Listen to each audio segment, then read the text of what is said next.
নমস্কাৰ, welcome to my channel.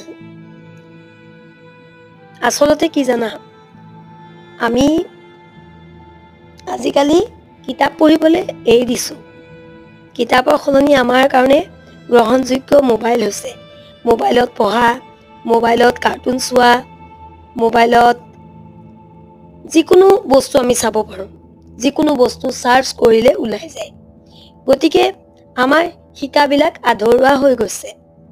এতিয়া চোৱা, কবিতা এটা আমি চাই শুনি আমি মুখস্থ কৰিবলৈ চাওঁ, কিতাপত পঢ়ি নহয়।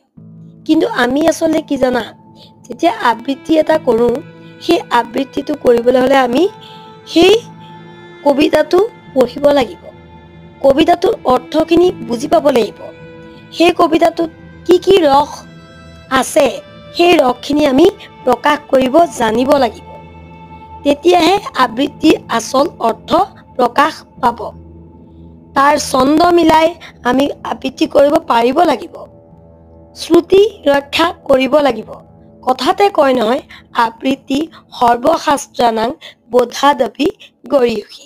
গতিকে ই অকল তথাগত বিদ্যা নহয়, সংগীত নাটক আদিৰ দৰে আবৃত্তিও পৰিৱেশন কলা।